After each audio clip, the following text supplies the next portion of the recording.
वापस अपने घर आ जाते हैं। एक रोज का जिक्र है, एक साधु के वेश में वो कृष्ण भगवान नरसिंह सेठ के दरवाजे पर आकर सारी धन दौलत सारी माया दान में मांग लेता है। और जब कृष्ण भगवान ने अपना रूप दिखाया तो नरसिंह सेठ ने अपने 11 करोड़ की माया, कोठी बंगले महल हवेली जितने भी उसके पास में थे सारे दान कर देता है और एक मठ के अंदर एक झोपड़ी के अंदर अपना गुजारा करने लग जाता है। एक रोज का जिक्र है, उधर हरनंदी की बेटी रामा की शादी आ जाती है। मेहरबानों, यहाँ से ये जो स्टोरी है, जो कहानी है, थोड़ा सा मोड़ देती है। हरनंदी की बेटी रामा की शादी आ गई। हरनंदी की सासू ननद जेठानी जितनी भी थी हरनंदी को ताना मारती है कि हरनंदी अपने पिताजी के घर जाइए, भात मौत का। लेकिन हरनंदी को इस बात का पता था कि ना तो उसका कोई भाई है और जो एक पिताजी है नरसिंह सेठ, वो बाबा जी बन गया, सब कुछ दान में दे दिया। हाथ जोड़कर अपनी सासू और ननद से विनती करती है, लेकिन धक्के देकर सासू हरनंदी को बाहर निकाल देती है। रोती हुई वो हरनंदी एक बात के द्वारा अपनी सासू से क्या कहती है, आइए रागिनी आपके बीच में बहन प्रियंका चौधरी सुनाएंगी। आप सभी से निवेदन है कि भाई जो भी भाई इधर उधर घूम रहे हैं, जो माता बहनें इधर उधर घूम रही हैं, उनसे प्रार्थना है आराम से बैठकर इस कहानी का आनंद ले, इन रागिनियों का आनंद ले। आइए किस प्रकार से वो हरनंदी रोती हुई अपनी सासू से क्या कहती है, बड़ा सुनते हैं। आओ।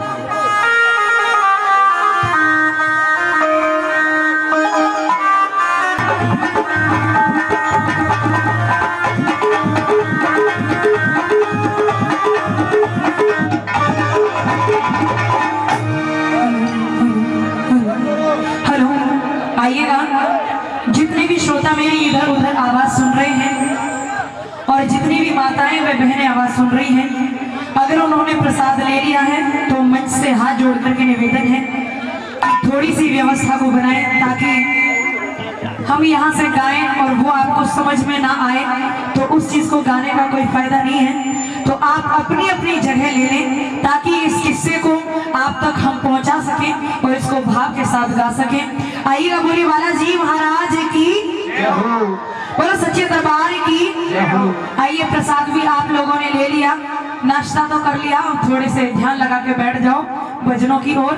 आइएगा, अभी अरुण बोस जी ने बहुत बढ़िया रागनी सुनाई और इसी से अगली रागनी कि हरनंदी अपनी सास को कहती है, सासू माँ अगर मैं जाऊं तो किसके यहाँ भात न्योतने के लिए जाऊं, क्योंकि मेरे तो कोई भाई नहीं है और चाचा ताऊ कौन किसका होता है। क्या समझाती है, सुनिएगा इस भजन के दौरान क्या बता रही है।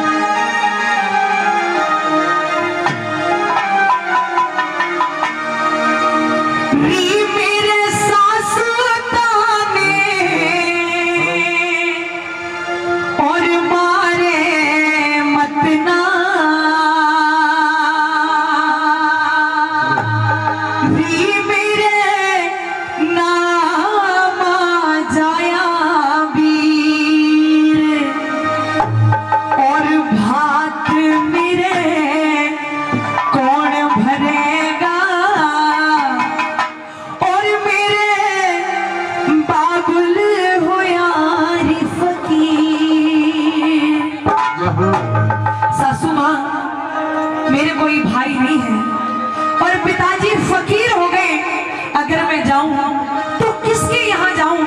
आप थोड़ा तो समझिएगा, सुनिएगा, बड़ा ही सुंदर भजन है, थोड़ा ध्यान से सुनिएगा। और मेरे सासू ताने मारे मत ना, मेरे बाबा जाया वीर बात मेरे बाबू होया फकीर बात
बाबुल हुए फकीर। एक समय था जब मेरे पिताजी को लोग कहते थे नरसी सेठ जी से मिलना है, वो ही लोग कहते हैं अरे बाबा जी है मांग मांग के खाता है। इसीलिए कहा सासू माँ आज गोली मारने वाला समय नहीं है, अपनी बेटी का साथ देने वाला समय है। सुनिएगा पहले लाइन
अभिमान वाला और गुरूर घमंड वाली बात जीवन में कभी नहीं करनी चाहिए।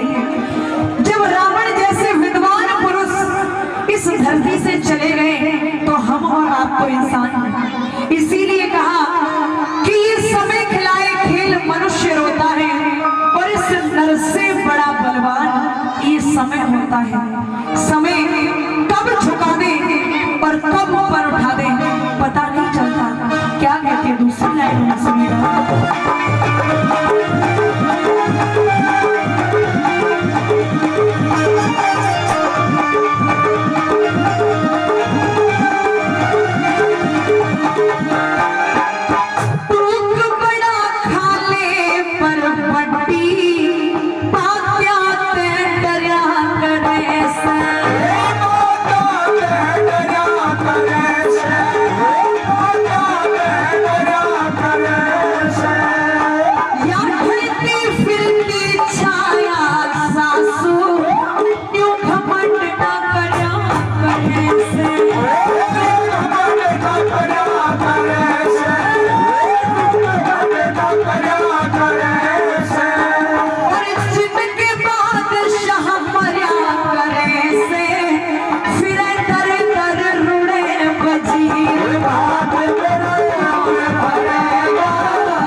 और समय बदलने में सासू मां लगे ना कोई देर।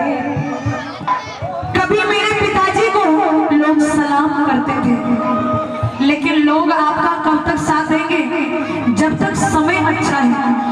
आपके पास पैसा है, थोड़ी समय अगेंस्ट क्या हुई, अपने कहने लगते हैं हमें नहीं जानते, ये हमारे दूर के रिश्तेदार हैं। और हर बहन की जिंदगी में दो मौके ऐसे होते हैं जब एक भाई की जरूरत पड़ती है। पहला, जब भी सावन के महीने में रक्षाबंधन आता है तो हर बहन राखी लेके बैठती है कि मैं अपने भाई के राखी बांधूंगी। और दूसरा, जब भी किसी बहन के बच्चे ब्याह शादी योग्य होते हैं तो हर बहन की ख्वाहिश होती है कि उसका भाई पटड़े पे आकर के समय से खड़ा हो जाए। ये नहीं कि करोड़ों रुपए हाथ में लाएगा तो ही आएगा, नहीं, समय से आ जाए। अरे सासू माँ, मेरे कोई भाई नहीं है, माँ मेरी बचपन में मर गई और बापू जी ने आज बाबा जी बड़ा धारण कर लिया, तो किसके यहाँ जाऊंगा?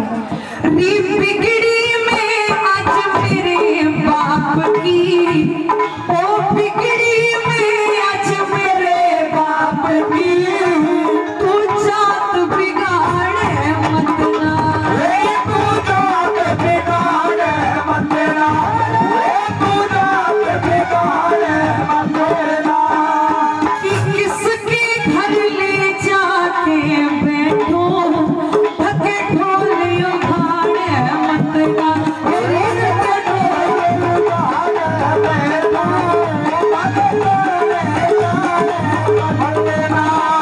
कि पेड़ धरती फाटे मत ना, री पेड़ धरती फाटे मत ना, ओ मेरा मार जिगर कहती बात मेरा कौन भरेगा, वो मेरा बाबुल हुए फकीर, बात मेरा कौन भरेगा, वो मेरा बाबुल हुए फकीर।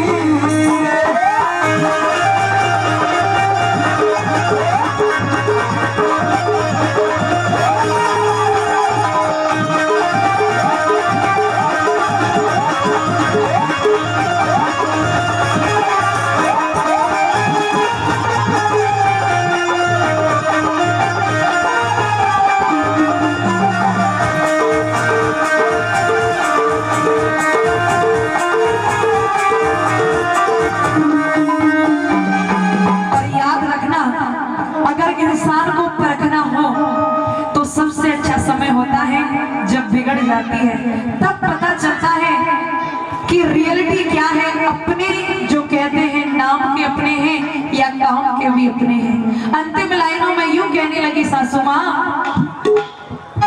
अरे कदर ठोकर में माया बिखरेगी, कदर ठोकर में माया बिखरेगी, बाबुल का वक्त बिगड़ गया,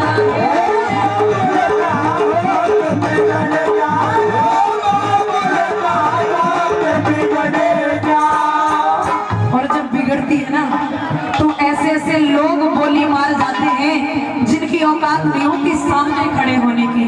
लेकिन फिर भी कहा सासू माँ, अरे कुछ भी कह ले मजबूरी में तेरा ताना सुनना पड़ेगा,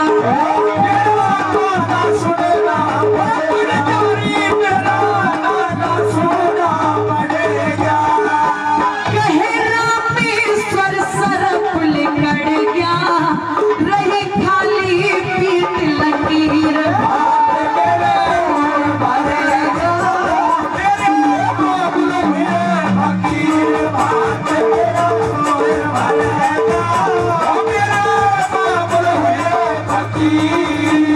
मेरे सासू ताके मारे मत ना, मेरे राम जाया भी, मेरे बाबुल हुए रोज माया दान में दे दी और आज इस बिगड़ी के समय में मेरा साथ निभा दे। मेहरबाना, जब वो भात का समय आता है तो नरसिंह सेठ अपने तीनों भाइयों के पास में गया। देखिए भाई, जो माता रहने जा रही हैं वो आराम से चली जाएं, और जो रागनी के शौकीन यहाँ पर बैठे हुए हैं, जो विद्वान श्रोता है, उनसे निवेदन करता हूँ कि आराम से बैठकर रागनी पर ध्यान दे, रागनी सुने ध्यान से, आराम से बैठकर। आइए, बहुत बहुत धन्यवाद है। वो नरसिंह अब वहां से निराश होकर रोता हुआ नरसिंह सेठ वापिस हो लेता है। रास्ते में याद आया नरसिंह सेठ का एक बचपन का यार था राम सिंह जाट। राम सिंह जाट के पास में वो नरसिंह सेठ जाता है, जाकर कहने लगा कि भाई राम सिंह, मेरी बेटी हरनंदी के दबाद की चिट्ठी आई है और भाई तने मेरे साथ में चलना पड़ेगा। अब ऐसा बताते हैं, वो राम सिंह जाट भी इनकार कर देता है। नरसिंह हाथ जोड़कर कहने लगा कि भाई राम सिंह, तू मेरे साथ में चल या मत चल, लेकिन भाई तेरे पास में बैल और गाड़ी है, वो बैल गाड़ी मेरे को उधारा दे दे, क्योंकि मुझे ठीक टाइम के ऊपर अपनी बेटी हरनंदी के पाटने के ऊपर जाना है। अब मेहरबानो राम सिंह के घर से बैल और गाड़ी जोड़कर वो नरसिंह सेठ चलता है। और देखना आजकल जो नौजवान भाई हैं, कोई भी गाड़ी हो, भाई बुलेरो गाड़ी हो, स्कॉर्पियो गाड़ी हो, मर्सिडीज गाड़ी हो, ओडी गाड़ी हो, हर गाड़ी के पुर्जे उंगलियों पर लट रखे हैं कि भाई इसकी क्लच प्लेट खराब होगी, इसका गेयर बक्सा खराब हो गया, इसका इंजन ऑयल खत्म हो गया। लेकिन जिस समय वो नरसिंह सेठ उस गाड़ी को जोड़कर चला था, प्रेमी सज्जनों, उस गाड़ी के कौन कौन से पुर्जे खराब थे और उस बिगड़ी के समय में वो नरसिंह सेठ किस प्रकार की गाड़ी जोड़कर चलता है, आइए सुनते हैं रागनी के माध्यम से। सुनिए।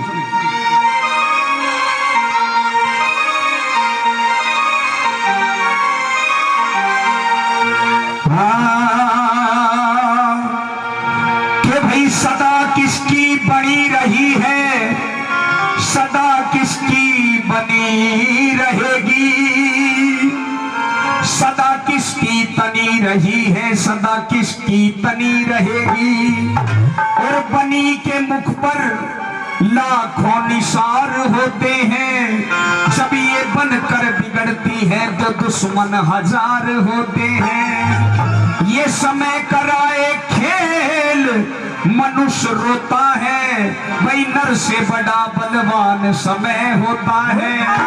सुनिए वो नरसिंह सेठ किस प्रकार की गाड़ी जोड़कर चलता है, क्या होता है बबलू।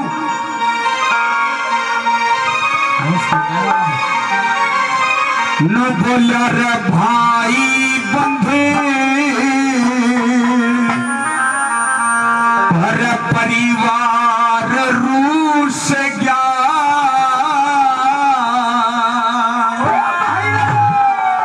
पर वो सब नाता तोड़ चला। भाई बंद परिवार रूस गया, सब नाता तोड़ चला। और अब हाथ भरण की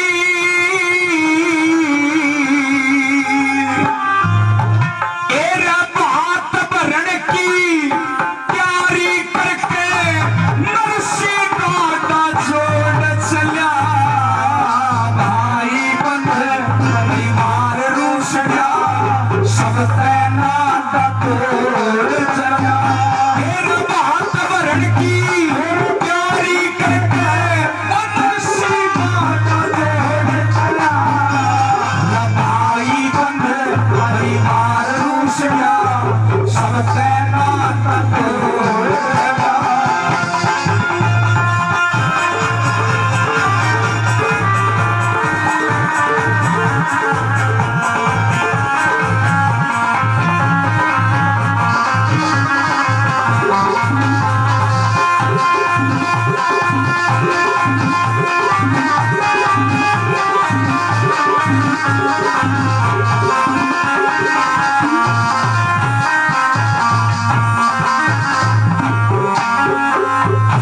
जितनी भी सरदारी यहाँ पर बैठी हुई है, मैं हाथ जोड़कर आपसे पूछना चाहता हूँ, जो साउंड सिस्टम से आवाज आ रही है आपको समझ में भी आ रही है नहीं? हाथ उठाकर बताओ एक बार, समझ में आ रही है कि नहीं? न बोले भाई बंद परिवार रूस गया, सब ते नाता तोड़ चला। भात भरण की तैयारी करके नरसिंह गाड़ा जोड़ चला। आप इंटरनेट के ऊपर देख लेना, ये रागनी मैंने कुरुक्षेत्र यूनिवर्सिटी के अंदर सुनाई थी। पूरे हरियाणा प्रदेश के अंदर कुरुक्षेत्र यूनिवर्सिटी में मेरी ये रागनी पहले स्थान पर रही थी, प्रथम स्थान पर। आप इंटरनेट के माध्यम से देख सकते हो। भाई बंद परिवार रूस का सब नाता तोड़ चला। भात भरण की तैयारी करके नरसिंह गाड़ा जोड़ चला। पहले नंबर पर सुनना ध्यान से, उस गाड़ी के कौन कौन से पुर्जे खराब हो रहे थे। क्या लिखा? भात भरण का, वही भात भरण का जिक्र चलिया जब भैया गलिया दूसरे की मांगी धुरे के दोहरे फाड़ संझण कटरी। ये गाड़ी के पुर्जे हैं, जो बुजुर्ग श्रोता बैठे हुए हैं उनको पता है बैल और गाड़ी में कौन कौन से पुर्जे हुआ करें। ये संझण कटरी अम्मन दिल्ली पहिया चालली कपार रजना शलम का बक्का जुआ ये ढिल्ले हो रे सारे नाड रजना शलम का बक्का जुआ ढिल्ले हो रे सारे नाड और लोटे सोटे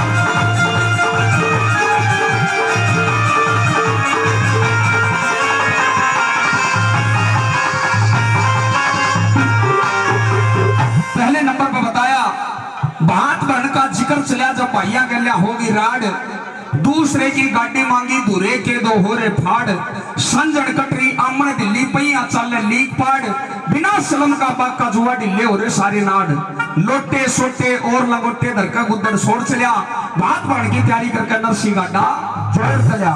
दूसरे नंबर पर सुनना उस गाड़ी के कौन कौन से पुर्जे खराब थे, क्या लिखा कवि ने, क्या बताया।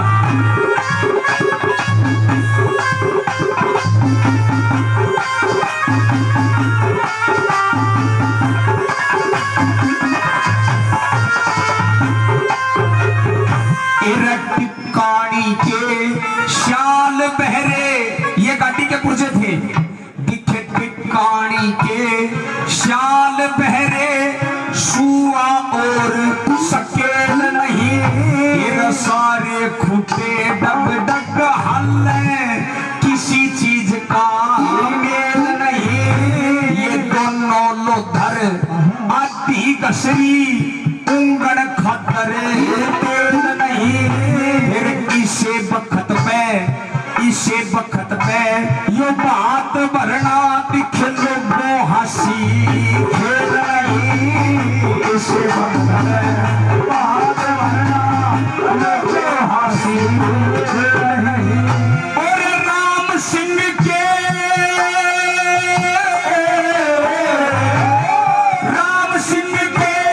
बैल जोड़ के वो सिर सागर की ओर चला भाई बंदी मार सदा सब पहला तक ओर चला।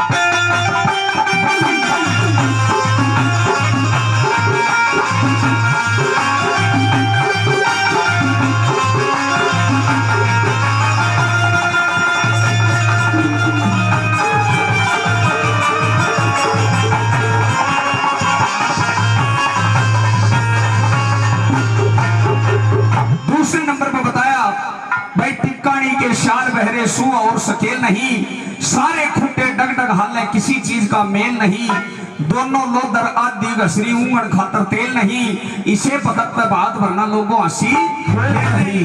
राम सिंह के बैल जोड़ कर सिर सागड़ की ओर चलिया बात भर की तैयारी करके नरसी गाड़ा जोड़ चलिया। तीसरे नंबर पे क्या बताया, ना रास लगमी नाथ जेवड़ा रास लगमी नाथ जेवड़ा मुख्य हो रे दोनों 10-12 झट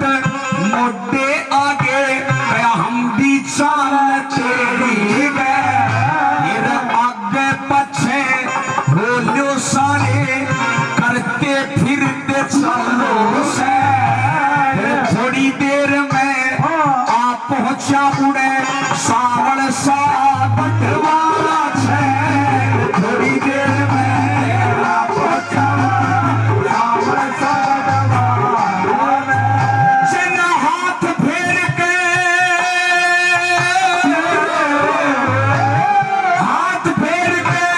ला पुचकारी बोले बाती न तोड़ चला। भाई परिवार सगा सबका दाता लगा।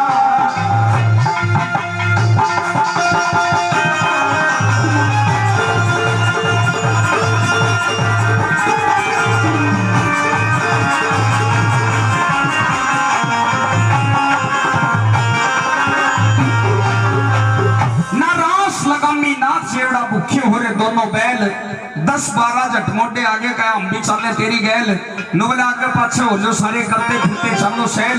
फिर थोड़ी देर में आप चौड़े सावड़ सागड़ वाला छे। जब कृष्ण भगवान ने देखा कि भाई भगत वीरान हो रहे हैं, एक हाथी का भेष बना के आए और ऐसी माया थी उस मुरली वाले की, जिस चीज के उसने हाथ लगाया वो चीज नहीं हो जाती। जब गाड़ी का हाथ लगाया तो गाड़ी नहीं होगी, बैलों का हाथ लगाया तो बैलों में वही ताकत वही जवानी आ जाती है। जना हाथ फेर के ला पुचकारी ले गाड़ी में दौड़ चलिया, भात बन की तैयारी करके नरसी गाटा दौड़ चलिया। कृष्ण भगवान नरसी सेठ और उन 16 साधुओं को सिरसागढ़ के अंदर पहुंचाते हैं। और क्यों कर पहुंचाया, चौथे नंबर पर सुनिए।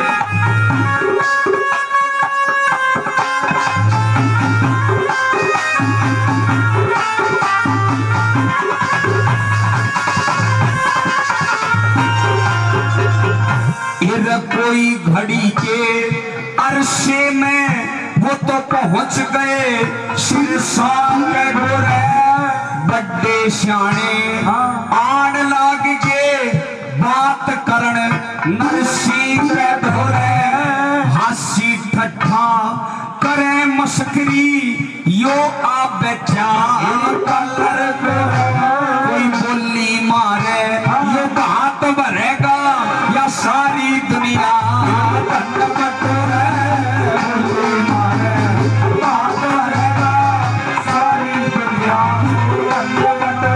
श्री कृष्ण चंद्र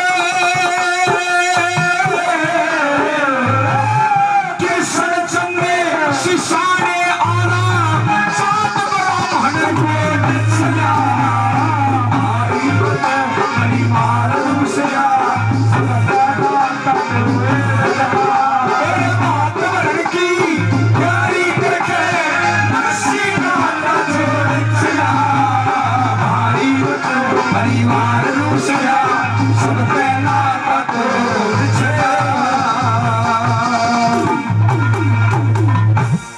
ताली एक बार जोरदार ताली भाई बंद परिवार रोष गया, सब नाता तोड़ चलिया। भाग बन की तैयारी करके नरसी गाटा जोड़ चलिया।